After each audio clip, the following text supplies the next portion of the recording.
Hey, what's up, y'all? Here to vlog about My Wives, season 3, episode 4. So, the episode starts off with Drita, Carla, and Big Ange speaking, and they let Carla know that Renee is finally going to rehab. So, Carla, being the sarcastic ass that she is like, okay, great. Well, I hope she gets help or whatever.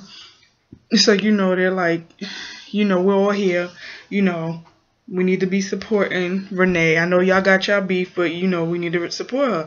Well, Carla is like, well, she's a junkie, so I hope she gets help for being a junkie and all kinds of stuff. So basically, Carla was saying how because I think Big Ange said something about Carla getting balls or whatever, and Carla's like, no, it's not about getting balls. I'm just tired of being attacked for stupid shit. And I'm like, you know what? I get it. Because it seemed like since season 1, Renee has had a problem with Carla. Like, every time I turn around, one minute she's Carla's friend, the next minute she doesn't like Carla. Make up your mind. This is so high school. Not even. This is so elementary. Moving on. So the next scene, Joe goes to meet up with a divorce lawyer, and he lets the divorce lawyer know how long he was locked up, how long he's been out. He said he's been out for a year, and he's been trying to get a divorce since he's been home.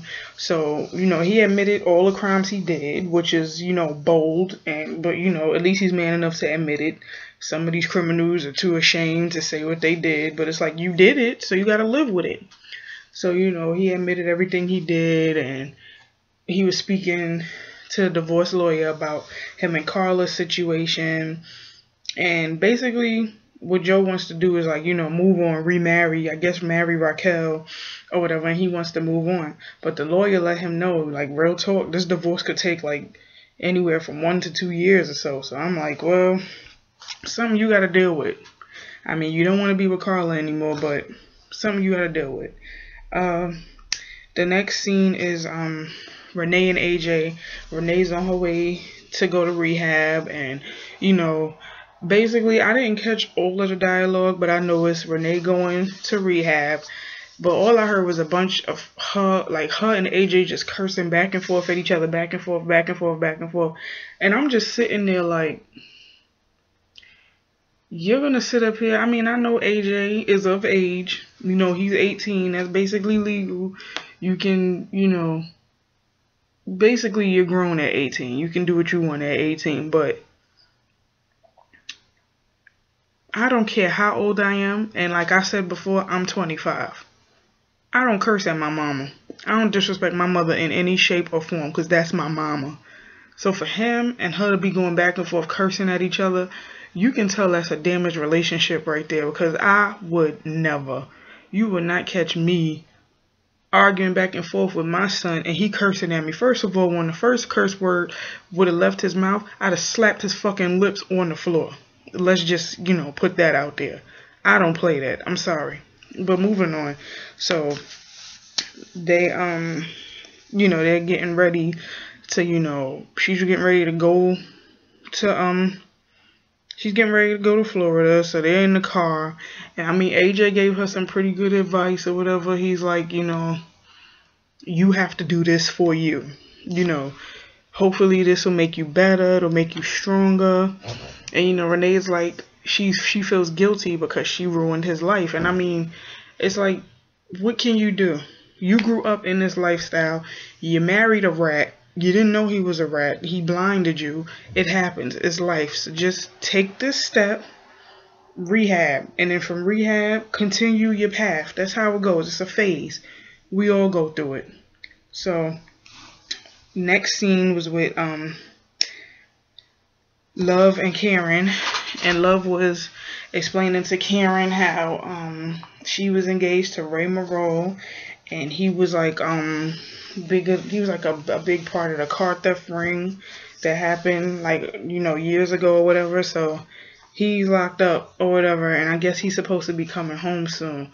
First of all, why are we just finding out that Love is a makeup artist? Because I remember Drita saying that she was one, but why are we just finding out this episode that that's what Love does?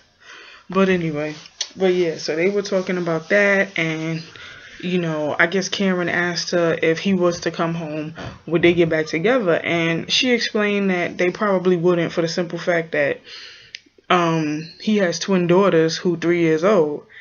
And I was like, ooh, damn, that's deep. 3 years old? That's deep. That's recent.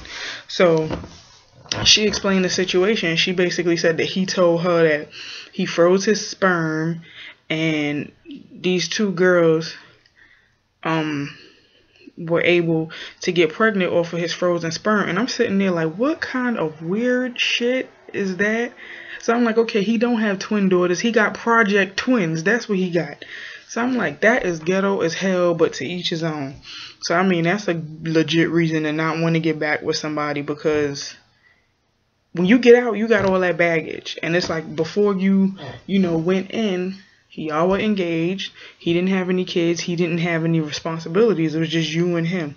And then they were talking, and she said something about how she found out like he was everything to her, her hero, her lover, everything. And she said she didn't really care about how he was getting his money. He was just getting it. And she said something about like when she found out that he cheated on her, she went to where he was and shot the place up, and like deliberately missed him, but I guess wanted to make a point. And then she said something like, and that's when he knew that I loved him. Okay, this must be a mob thing, because ain't no way in hell I'm gonna go shooting up a place because my dude cheated on me just to make a point. That is crazy. But whatever, if they like it, I love it. But they had that talk or whatever. So the next scene moved on to Drita, Giselle, and Aaliyah preparing to go finally see Lee, and all that they had to do looked so tiring. They had a driver, so they had to be driven to the airport, and they took a plane from the airport to Buffalo, New York, which I didn't know you could do. I thought you just had to drive straight there, but I guess I don't know everything. But yeah, they had to do that. And when they got to Buffalo, New York, they had to drive to the hotel, and that was like an all-day thing. That's draining. And when they got to the hotel, they had to get everything together, what they could take, what they can't take, and they knew they had to wake up early the next day. So I mean, I personally know what it's like to like prep to see a family member in jail. It is tiring. It's very, very tiring. Like, you have to wake up ass early. You have to wake up when it's dark outside. Depending on how far they are, you have to wake up when it's still dark outside, take a drive or a plane like Drita did, and it's draining, because by the time you get there, you're tired. But at the same token, when you finally see your family member, all that tiredness goes away, and you're like looking forward to hanging out with them, spending time with them, talking to them. So I mean, it makes sense, but that is tiring as hell. So I felt for Drita. I knew exactly how she felt. So moving on, it went to Karen and Ramona talking about, continuously talking about the whole thong situation. And Karina wrote Karen and was like, don't be mad or anything, but I don't want to live in New York. I want to stay in Arizona, because I don't know Dave's girlfriend's name, but she claimed that the girlfriend is teaching her things, and this, that, and the third. But I mean, I feel for Karen, because it's like, you're in another state. You can't control what the father of your child is doing. You're not there. You're in New York, they're in Arizona. So I mean, even though Karina seems to like the girlfriend, the fact that he didn't tell her, he didn't have the decency to tell her that he had a girlfriend, A. B, he brought the girlfriend around his daughter. And, he didn't tell her that was foul. So, and at the same token, I mean, I understand what Karen means about loyalty and how she held him down when he was locked up. But, boo, you can't expect that from everybody. I'm learning that myself. Not everybody is loyal.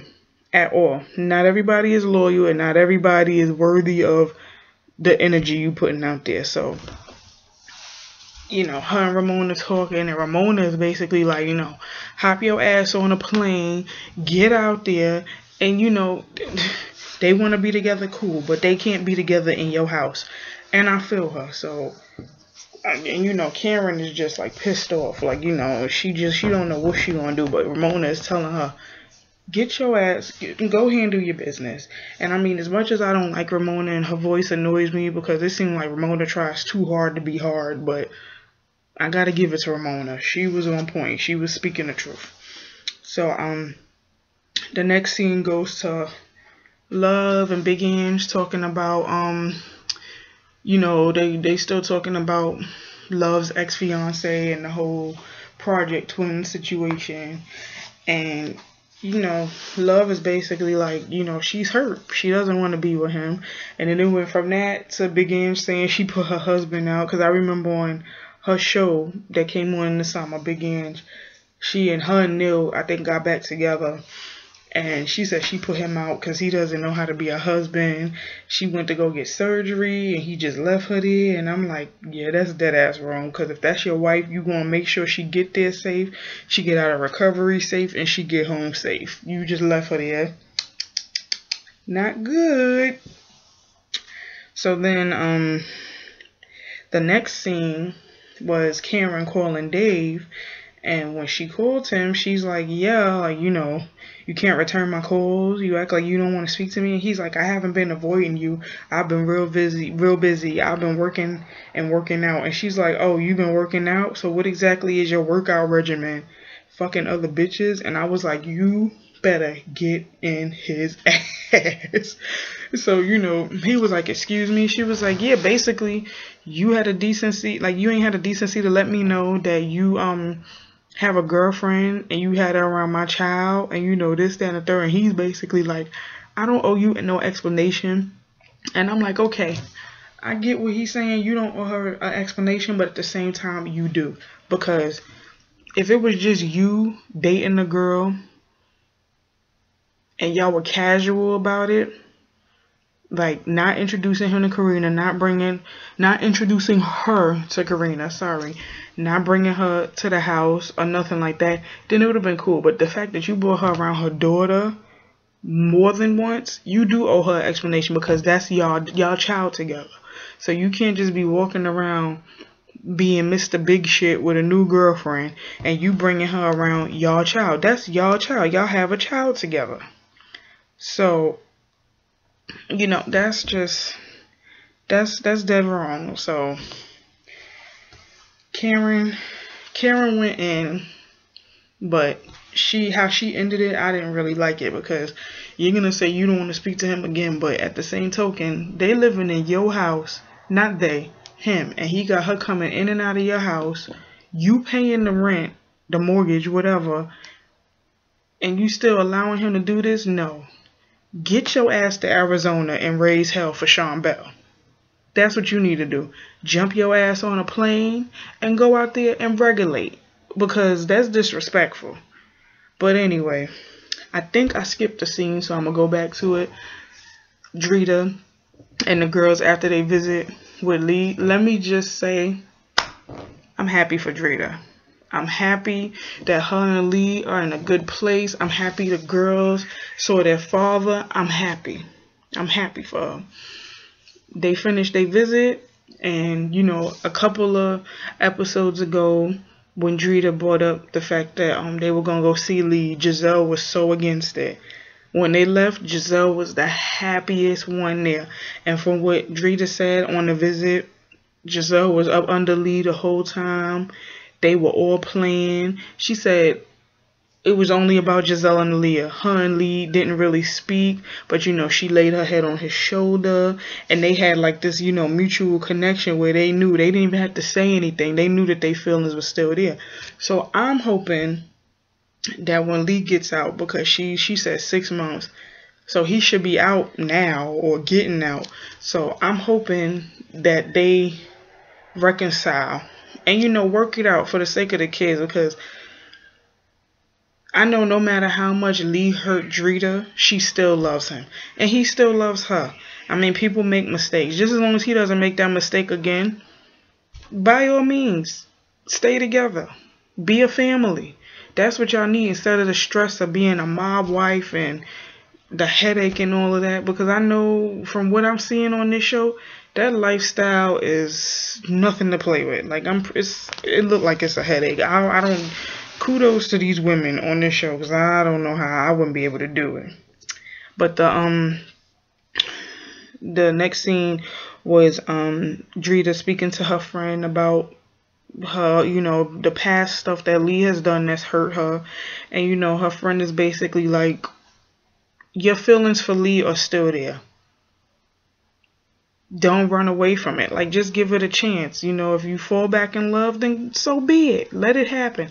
And I'm like, yes, let the shit happen, because for like the first couple of seasons of My Wives, you've been stressing about it. When you found out he cheated on you, you was angry, you were sad, you were this, you were that. You weren't happy.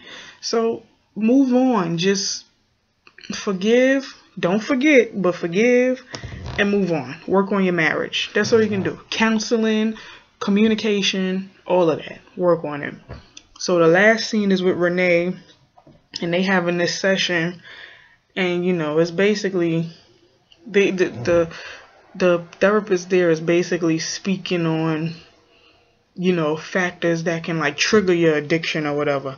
So Renee is basically like, well, my son is a product of two addicts, so if he's not an addict, could it be, she said something, but I know one of them was self-control or whatever, and the guy was like, it could be self-control, because AJ isn't addicted to anything, and I'm pretty sure he see what his parents have gone through, so he doesn't want to put himself in that situation, which makes a lot of sense. So then he's talking some more, and then Renee is like, well, you said something about anger, and I just want to point out that it's this girl in my clique, and I really don't like her. She's a fucking whore. She always sleeps with other people's husbands and boyfriends. I just can't stand this girl. And I'm like, Renee, we all know you talking about Carla. Let the shit go, because you was just Carla's best friend before season 3 aired. Stop putting on for the cameras. But the instructor made her stand in front of the group, and each person in the group is basically telling her, all this energy that you putting into being angry at this person, you need to be putting it into something positive, because you walking around and you're allowing this person to have power. And you know what? I know it's like hard to not be pissed off at people, and I just made a status about this on Facebook yesterday. It's hard not stooping to a person's level, because you constantly remember everything that they did to you, so it's hard to forget. But you just gotta let that shit go. You have to let that shit go. You gotta channel that energy and put it into something positive. Like me,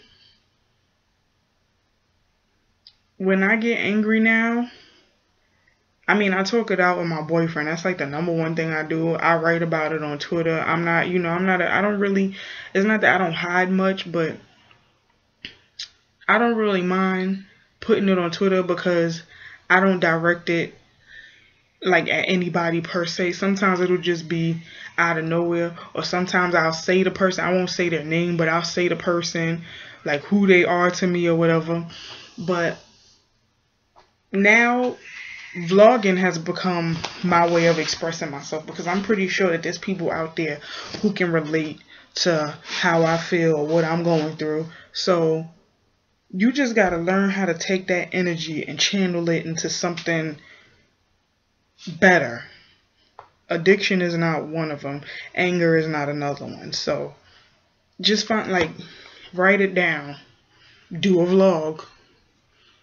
Make songs. That's how a lot of people got their start. Make movies. Like anything creative. Crochet. Whatever. Find something to channel your negative energy into. Find something positive. And I get that. I totally agree. So that was the end of that episode. Next week's episode looked pretty interesting, because Ramona, she wants to throw her daughter a party, and her daughter wants to invite Drita's daughter, but you know Drita and Ramona don't get along, so they're gonna meet up. And then after that, they talk about Hurricane Sandy, which if you don't live on the East Coast, you don't know how bad that damn storm was. Like, so you know, my wives will give you a little bit of an insight of how it was, but I'm pretty sure however it was on TV, it's not as bad as it was like living through it. That was a terrible hurricane, but we'll see how everything goes next. Well, not next week. It comes on 2 weeks from now, so I won't do a vlog for that. But it come on 2 weeks from now, so I get a little bit of a break. But yeah, so I guess I'll see you guys tomorrow, as always, for Love and Hip Hop New York. And what the hell else comes on Mondays? Do I just do Love and Hip Hop New York? I know I have to do Courtney and Kim. I might have to do that tomorrow because it's too late for me to do it now, and I didn't even watch the whole episode like I wanted to. So I'll do Courtney and Kim tomorrow if I watch it. So, toodles. See you then. Peace.